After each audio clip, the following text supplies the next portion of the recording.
Bonjour, ici votre hôte Samiline. Cette semaine, on fait le tour de Vimont avec votre conseiller municipal, M. Michel Poisson. Bienvenue chez vous.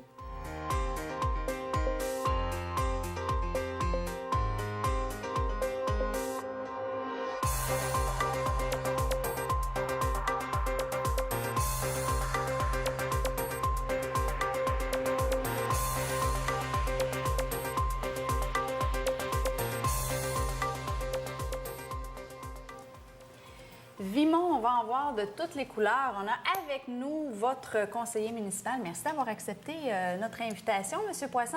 Merci de l'invitation. Bien gentil. On va voir l'homme d'abord et avant tout. Pourquoi? Parce que je suis curieuse de nature, première des choses. Puis c'est tellement le fun de voir l'envers du décor, d'apprendre à découvrir nos conseillers, parce que vous avez tellement des beaux bagages et des bagages qui font que vous êtes justement bien armés pour aider les concitoyens dans les démarches et trouver des solutions pour eux. Ça fait 30 ans que vous étiez dans le monde des affaires. Oui. Et votre centre d'intérêt spécifique? Évidemment, dans la tourmente du monde municipal, je me suis senti un peu interpellé parce que je gère des entreprises, j'étais impliqué dans différents niveaux. Puis je dis, la ville, c'est tout de même une entreprise. Une entreprise particulière, mais c'est une entreprise. Je peux d'un côté aider, de l'autre côté, mais j'ai des choses à apprendre aussi là-dedans. Évidemment, je suis rendu à une étape de ma carrière où je dis, peut-être un peu rendre service aussi en passant. C'est comme ça que je me suis impliqué avec le mouvement Lavallois avant l'élection 2012. À l'époque, je me Quand même souviens, résident depuis 93. une vingtaine d'années dans Vimont, évidemment, je connais bien Vimont. Puis, avec David de Cotis et autres à l'époque, mouvement Lavallois.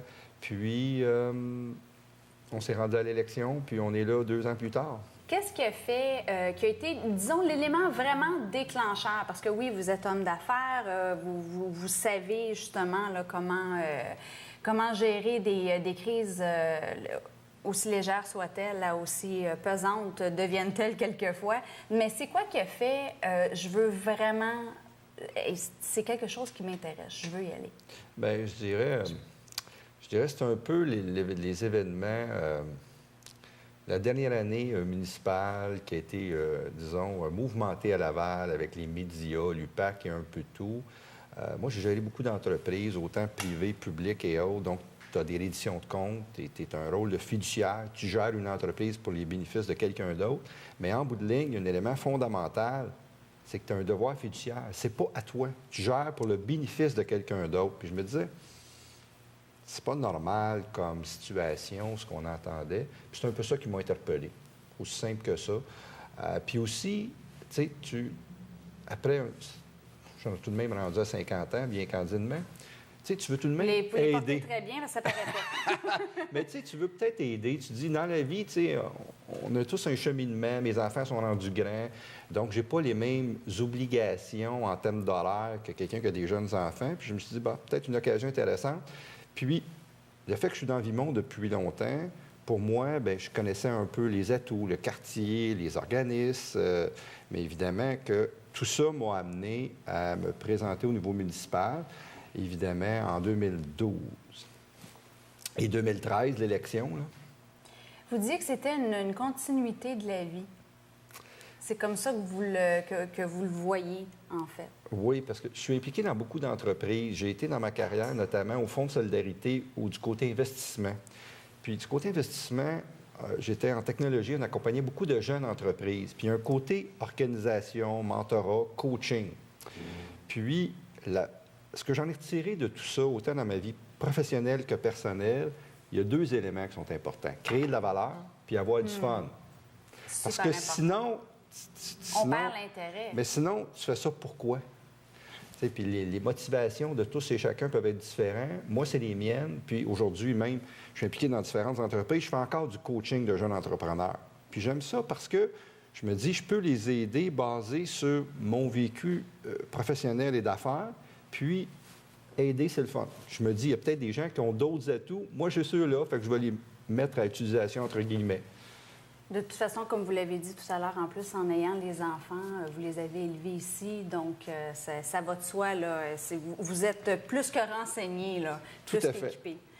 À Vimont, on trouve quoi exactement? Au niveau de l'historique, l'origine, parlez-nous un peu de votre Vimont. Bien, Vimont, à l'origine, il y a le rang Saint-Elzéar, mais Vimont, ça s'appelait la ville de Saint-Elzéar, créée en 1904, grosso modo. Et évidemment, c'était une campagne. Parce que si on regarde Vimont, 80 a été développé depuis les années 70 à peu près. Et à partir de là, l'hôpital, disons, qui est le point central, bien, c'est 1974. Fait que l'hôpital des années 70, c'était des champs agricoles. C'était des agriculteurs sur le rang Saint-Elzéar et un peu plus au nord, sur Delacasse, puis c'était des grandes terres agricoles. La 19 n'existait pas. La 19 a à peu près une douzaine d'années. Ça se terminait à Dagenais. Donc, tout ça, c'était des terres agricoles. Et à partir de là, Vimont, on est 50 ans plus tard, mais c'est tous occupé. Il n'y a plus de terrain vacant. Le district de Vimont, qui va être le sud de Vimont, il n'y a plus de terrain vacant. Donc, le développement est terminé.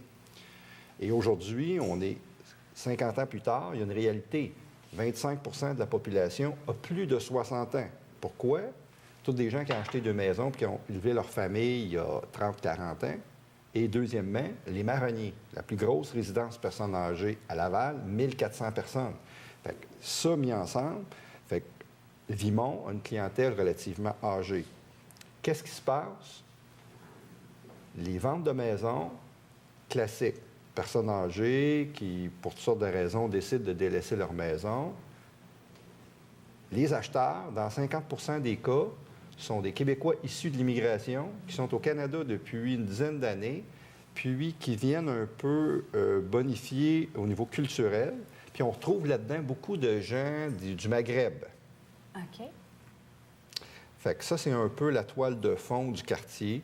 Évidemment, on retrouve également le centre communautaire, qui est l'ancien centre-ville de Vimont, ou de Saint-Elzéar à l'époque, qui est au coin de Saint-Elzéar et de Des-Laurentides, où est-ce qu'il y a l'église, le centre communautaire, l'école des explorateurs. Mais au centre communautaire, en tant que tel, il y a des activités pas mal de fun. Il y a des organismes comme l'Âge d'or italien. Il faut reconnaître que dans Vimont, il y a un certain nombre de compatriotes italiens des années 60-70 déjà, qui ont parti de Montréal, qui sont venus du côté de Laval.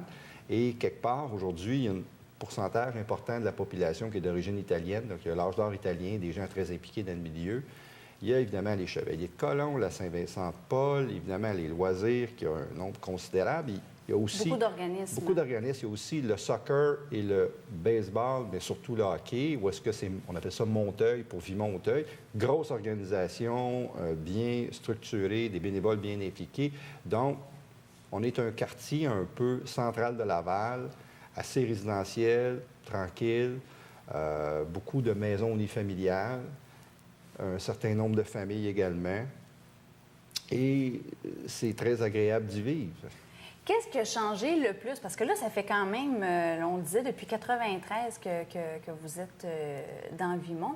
Vous étiez où auparavant? Étiez-vous à Laval ou? Non, j'ai été sur la Rive-Sud.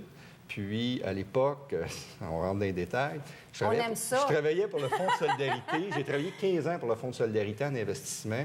Et le fonds est déménagé du centre-ville sur Crémazie. Puis, à l'époque, le trafic était infernal. Puis c'est comme ça, je dis non. Tiens donc, je ne peux pas voyager de la Rive-Sud au nord de la ville. Puis c'est comme ça que je connaissais un peu Laval via des amis. Puis c'est comme ça que je me suis emmené à Vimont, donc il y a plus de 20 ans. Puis j'y suis toujours. J'ai été seulement à Vimont, moi, à Laval. J'ai jamais été ailleurs. C'était vraiment la campagne dans ce temps-là? Non, c'était dans le milieu du développement. Non? Okay. Il commençait déjà à avoir pas mal de maisons dans les années 90, mais ça demeure toujours un quartier très résidentiel. Qu'est-ce qui vous a frappé le plus comme changement? Parce que c'est sûr, on se promène, je veux dire, d'année en année. Il y a quelques fois, on skip 1 an ou 2 ans dans une des allées, puis on fait « Wow! Qu'est-ce qui est arrivé là? » Qu'est-ce qui vous a marqué le plus? Je dirais que le vieillissement de la population. Évidemment, c'est un phénomène naturel, là, mais au fil des 20 ans, bien, ceux qui avaient 50 ans il y a 20 ans, bien, il y en a 70, 75 aujourd'hui. Donc, le vieillissement de Vimont. Est-ce qu'on est adapté? Oui et non. Je pense qu'il n'y a pas vraiment de... Les gens sont très heureux. Ça fait longtemps qu'ils sont là, ils ont enlevé leur famille. Mais on se ramasse avec des dualités où est-ce qu'on a des rues où les gens qui vendent... Très jeune. Des gens qui vendent, ils vendent un jeune couple, mais le voisin au côté, c'est le propriétaire d'origine qui, lui, est là depuis 1970. Mais ça cohabite très bien, puis les gens sont très heureux, ils ne vendent pas. Ils vendent ultimement quand ils sont obligés. Bien, c'est rendu des trésors aussi. Hein? On ne veut pas le perdre, on veut les garder avec nous. Donc, j'imagine que ça en fait partie. On va parler des activités, que ce soit pour... on va y aller avec les jeunes, puis on va y aller avec les plus vieux par la suite. D'accord. On fait quoi à Vimont? Je dirais, on a la perception d'un petit quartier de banlieue, évidemment. Ouais. Quand je fais le tour des nouveaux résidents, parce que la ville, évidemment, il y a des gens qui achètent, puis je me fais un devoir d'aller rendre visite à ces gens-là pour les accueillir. Puis c'est un exercice intéressant. Ça permet de faire découvrir. Puis je leur présente un peu les services de la ville sommairement. Le 3-1, notamment, où ils peuvent appeler pour de l'information. Parce que ces gens, des fois, les gens ne connaissent pas la ville. Puis après ça, un peu plus l'attrait local. Okay. Puis évidemment, je fais le tour des organismes. Souvent, j'ai des jeunes familles. Je leur parle des loisirs. 1800 participants dans une variété de cours. Tout de même intéressant, structuré, bien organisé, des cours pour tout le monde. Après ça, tout dépendant des clientèles, bien, on a des organismes qui sont un peu plus, qui s'adressent à des clientèles un peu, qui plus sous forme un peu d'aide ou communautaire, comme la Saint-Vincent-de-Paul. Je m'implique aussi dans la guignolée, parce qu'on ramasse de l'argent, malgré qu'on est un quartier riche, bien, c'est pas tout le monde qui est riche. Puis il y a des gens qui ont dans le besoin, puis il y a des gens qui vivent des besoins momentanés. Et c'est correct aussi, ça nous tient en réalité. Il y a les chevaliers de colon aussi qui interviennent aussi à peu près sur le même axe. Puis après, on a des organismes un peu plus pour les aînés. On a l'âge d'or, puis évidemment, l'âge d'or italien, à cause de la présence de la communauté italienne bien organisée, structurée, des bons amis italiens. Puis, évidemment, on a le soccer, le hockey avec Monteuil. Évidemment, moi, je connais bien parce que mon fils a joué au hockey, donc, quelque part, mais c'est les générations qui changent. Fait que là, évidemment, un peu plus tard, c'est plus les mêmes parents parce que les jeunes ont vieilli, mais il demeure que c'est bien organisé. C'est des gens qui passent un temps phénoménal au niveau bénévolat. Puis, évidemment, il y a aussi les fermières, un groupe un peu plus petit, mais très bien niché. Comme les fermières du Québec, là? Oui, il y a un groupe à Vimont. Puis beaucoup d'organismes ont gardé le nom de Saint-Elzéar à cause de l'historique. Ah, c'est génial! Parce que la ville s'appelait Saint-Elzéar à l'époque. Pourquoi le changement de nom? Bien, parce qu'il y avait trop de Saint-Elzéar au Québec, puis ils ont décidé, juste avant que la ville devienne ville unifiée, vers les années 60, de devenir Vimont. Fait qu'aujourd'hui, évidemment, on est le quartier Vimont, mais historiquement, c'était la ville de Saint-Elzéar. Que ça, c'est des organismes. Évidemment, ces organismes-là sont bien impliqués dans le milieu. Puis il y a un autre joueur important, l'hôpital. L'hôpital, évidemment, n'est pas communautaire, mais il y a un hôpital à Laval. J'ai eu l'occasion de la visiter comme élu. Évidemment, personnellement, je ne la fréquente pas souvent, mais... on est content de savoir ça. Mais j'ai été surpris d'apprendre... On a besoin de vous en santé. Que c'est la plus grosse urgence au Québec. Que le centre de radiologie, cancérologie, qui, évidemment, avec des murs ça d'épais, genre un peu voûte, qui traite pour Laval, Laurentides, Lanaudière, donc une clientèle qui vient de très loin pour le centre de cancérologie. Et l'hôpital grandit beaucoup. À tous les 2 ans, il y a un chantier, donc c'est devenu énorme. Je pense qu'ils ont 3000 quelques cents employés. Donc, c'est un joueur important dans le secteur. Évidemment, les ambulances, les ci, les ça, mais ça cohabite très bien parce qu'un hôpital, évidemment, les gens ont un capital de sympathie qui est grand, donc aucun problème. Puis évidemment, on a les marronniers. Les marronniers, belle résidence, bien organisée, des gens, il y a une ambiance phénoménale, les gens sont de bonne humeur, je participe à quelques occasions, bonjour, ça va bien, etc. C'est assez remarquable. Puis, c'est un gros joueur, 1400 personnes, mais dans la communauté, un joueur discret, donc pas beaucoup de problématiques communautaires, malgré qu'ils sont 1400, 5 phases. Assez intéressant comme dynamique. Impressionnant, absolument. Très impressionnant. Puis c'est des gens, les marronniers, qui participent aussi au niveau communautaire. Ils vont collaborer à la fondation, vont collaborer à l'orchestre symphonique au niveau organisationnel, au niveau financement et autres. Donc, c'est un joueur qui, d'un point de vue communautaire, fait également sa part. Là. Oui, tout à fait. Au niveau des demandes, est-ce que c'est parce que quand même on a plusieurs générations? Donc, qu'est-ce qui revient le plus souvent que les gens viennent vous voir? Demande. Au niveau des... Ça dépend. Il y a des organismes d'un côté, il y a des citoyens de l'autre, il y a des thématiques un peu saisonnières. Je dirais que c'est un peu varié. Il y a des classiques qui reviennent comme partout dans les élus, là. Une tempête de neige, ça reste une tempête de neige. Des fois, pour des élus, ça amène quelques petits enjeux, mais rien de majeur. Notre question préférée dans les tempêtes de neige, avez-vous des problèmes de tempo? On l'a bien aimé cette saison. Je dirais la Ville a bien géré ce dossier-là, que sur un horizon de 2 ans, essentiellement, les problématiques ont été réglées, puis les citoyens ont collaboré. Je ne peux pas dire qu'il y a des enjeux majeurs. Je ne peux pas dire que j'ai des dossiers majeurs. J'en ai eu un comme la semaine passée. Moi, j'ai le mur de la 440. Vimont, il faut comprendre qu'il y a 50 ans, c'est un petit village sur le bord d'un ruisseau avec une route de campagne. 50 ans plus tard, ces gens-là, qui sont au sud, sont collés sur une autoroute qui a un trafic infernal, puis qu'à partir de 4 heures du matin, ils ont de la misère à dormir parce que le trafic est déjà imposant. Un dossier depuis 20 ans qui a été débuté, que moi j'ai travaillé avec les citoyens dans les 2 dernières années, où est-ce que la Ville, avec le ministère des Transports, a érigé un mur anti-bruit qui se construit actuellement. C'est assez important comme dossier. C'est un mur de 16 pieds d'auteur, etc., pour couper le son. Donc, il est fait de façon un peu scientifique au niveau des tests de son. Donc, ça marche vraiment, là. C'est pas juste pour être cute, là. Mais puis c'est important pour ces gens-là. Ces gens-là ont acheté des maisons il y a 40 ans, puis aujourd'hui, ils se retrouvent quasiment au cœur de l'autoroute. Puis moi, c'est quelque chose, pris ça déprécie aussi. Oui, puis j'ai pris ce dossier-là un peu personnel, puis je me dis, ce seraient mes parents. Est-ce que c'est un dossier qui est un peu délicat. Puis là, ça Absolument. se fait. Puis ces gens-là sont contents parce que pour eux, c'est une situation intenable. Et la semaine passée, malheureusement, il y a eu un bris d'aqueduc dans la construction. En tout cas, peu importe les conséquences, où est-ce qu'il y a eu des inondations énormes parce que le tuyau était très gros. Puis, bien évidemment, j'ai été sur le terrain avec les équipes de la Ville, etc. Je les ai laissés travailler, c'est pas mon rôle. Mais au niveau support à la communauté, les citoyens éprouvés, bien, les gens, il y en avait là-dedans qui étaient dans des situations délicates. Puis, j'ai essayé de les aider. C'est comme, autant pour trouver des meubles usagés, etc., que voir un peu des problématiques d'assurance que les gens ne se comprenaient pas. Puis, je le prends. Tout à votre honneur. Moi, je le prends un peu personnel. Je me dis, si ce serait mon voisin ou mon frère, bien, j'y aiderais. Puis, je suis un peu. C'est pas un peu ça, un conseiller municipal, à un moment donné, de vraiment avoir l'empathie vers le concitoyen, parce qu'on est concitoyen. Tout à fait, tout à fait. Moi, je le prends comme ça. Évidemment, ça dépend comment tous et chacun le voit. Moi, j'essaie d'aider, que ce soit le chapeau de conseiller ou le chapeau de plus citoyen, parce que des fois, c'est des enjeux qui ne touchent pas la Ville, là, c'est des enjeux hauts. Évidemment que je suis un peu, je me dis, j'ai un certain vécu professionnel et autres, donc je suis un peu favorisé. Je me dis, pourquoi pas? Si je peux aider ces gens-là, je vais essayer de les aider, même si ça n'a rien à voir de façon directe avec mon rôle ou avec l'implication Ville. La proactivité chez vous est extrêmement importante à ce moment-là. Tout à fait. Puis là, il commence à faire beau. J'aime bien me sortir mon vélo, me promener tranquillement dans le quartier, puis rencontrer les gens que j'ai vus, soit dans des organismes, soit dans des dossiers particuliers ou des gens qui m'ont interpellé pour des problématiques. Puis je vais leur dire bonjour. Est-ce que c'est une surprise pour eux autres?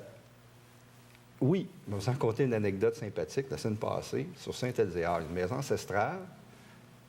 Je ne vais pas aller trop dans les détails. C'est la terre familiale que la moitié du quartier est construit dessus. Je suis allé dire bonjour, puis la dame, évidemment, à un certain âge, j'étais avec des amis, etc. Puis, on s'était parlé sur un dossier un peu plus mineur. Je suis allé dire bonjour, puis c'était comme, pour eux, c'est une surprise. Comme les nouveaux résidents, quand je vais leur dire bonjour, j'ai rien à leur vendre, au sens, puis j'ai rien à leur demander, je vais juste me présenter, puis je présente la ville, puis les réalités du quartier. Une façon de prendre de pouls aussi. Oui, mais aussi puis de leur souhaiter bienvenue. Puis moi, je trouve ça important. C'est peut-être un peu le volet, un peu mon historique professionnel. T'sais, pour moi, un client, je suis habitué dans un historique où est-ce que le souci du client. Absolument. Fait qu'à partir de là, le lien de confiance, des efforts réels, pour moi, c'est des valeurs qui viennent me chercher. Fait que j'essaie de collaborer, puis de rencontrer les gens, puis de pouvoir là, leur démontrer que je suis là pour leur donner un coup de main s'il y a des problèmes. Là. On est en fin de terme. Ça passe super vite. Donc, on fait quoi? Est-ce que ça nous fatigue? Est-ce que ça nous inquiète? Parce qu'il y a des dossiers en branle. Il y a des choses qu'on veut voir à terme. On n'est pas sûr que ça va se faire avant de... Oui et non. Je dirais que les réalités municipales, évidemment, il y a un certain délai. Il y a beaucoup de législatifs avec le ministère, etc. Donc, certains dossiers prennent plus de temps qu'ils prendraient dans d'autres réalités. Mais il y a beaucoup de déficits d'infrastructure, il y a des grands projets en cours, donc c'est un travail continu. Donc, à partir de là, à partir de là, il y a des choses qui ne se feront pas rapidement, mais qui vont se faire. Il y en a d'autres, tout dépendant des priorités, comme le mur anti-bruit. Ça, c'est un dossier important. Il y a d'autres dossiers qui sont un peu en cours de cheminement. Il y a un petit boisé dans Vimont qui s'appelle le boisé Vimont, qu'on veut aménager.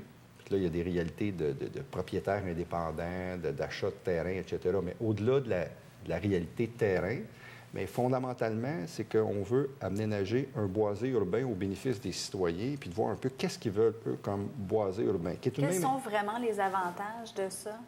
Bien, les avantages, c'est que le boisé existe déjà. Il est un peu... il n'est pas organisé. Ça cause des petites problématiques de gens qui vont déposer un peu toutes sortes de trucs illégalement, puis un petit peu des enjeux de sécurité, malgré que le boisé est tout de même utilisé. Donc, il y a comme des réalités un peu de deux côtés. Puis, ce que les citoyens veulent, c'est d'avoir un boisé plus organisé, mais qui reste boisé, qui ait des petits sentiers assez larges pour la sécurité, peut-être éclairés, puis qui puisse en bénéficier, mais en gardant un boisé qui est entretenu et organisé. C'est ce que les gens veulent. Parce que ce qui ressort beaucoup dans la thématique de Repensons Laval, c'est la ville à la campagne.